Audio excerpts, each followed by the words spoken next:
Explain for our audience that might not be in the know, what exactly is a loop group and what is that experience like?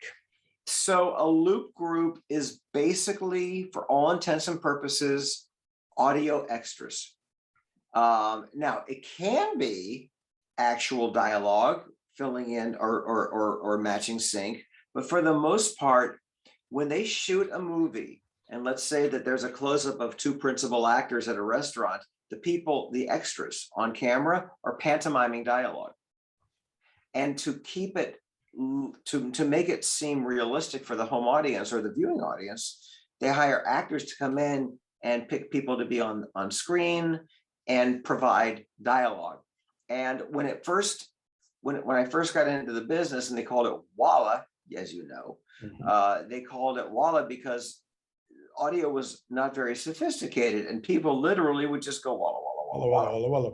and just felt, well, then all of a sudden sound became sophisticated and digital and stereo sound. So they need improvisational actors who can actually make dialogue and listen and interact.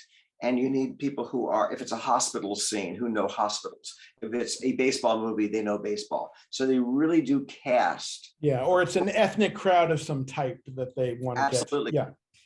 Did you know Bert Sharp?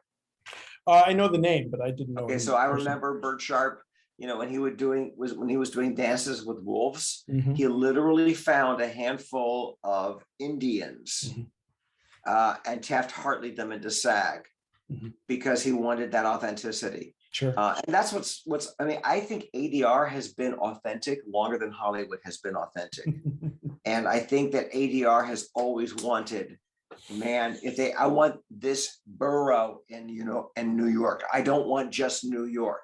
Yeah. I remember working on, did you work on Mr. Saturday Night? No.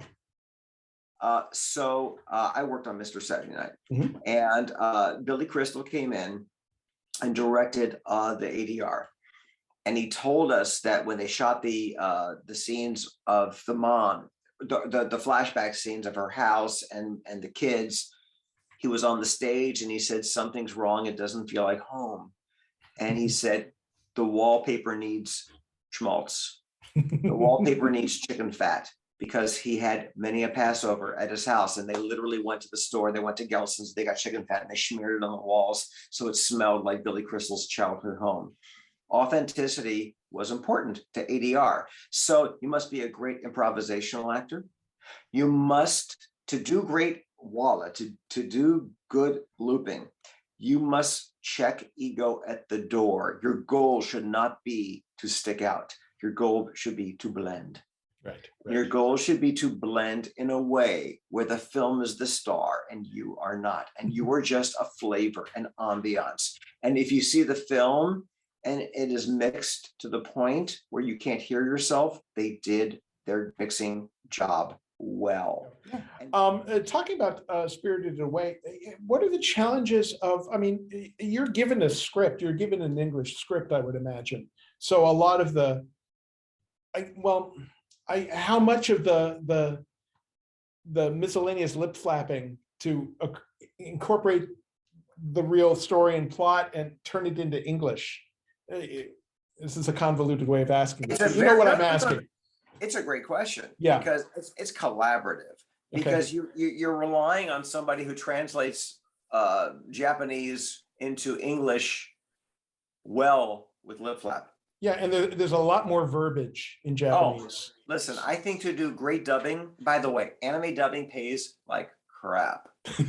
Anime dubbing should pay triple what regular cartoons pay, because the skill set is triple, and the fans are quadruple. I mean, this is the loveliest community. I think you need to be this much psychic to do great anime dubbing, because there's going to be extra flaps that you don't know about, and there's going to be missing flaps that you have to compensate for. So I will tell you, it was very collaborative. There was a scene in Spirited Away where No Face eats tons of crap and then vomits. And there were and I anticipated an extra mouth flap after he was vomiting, and I just ad-libbed on the stage on the extra mouth flap. Excuse me, And they kept it in the movie. My point is, don't hold back.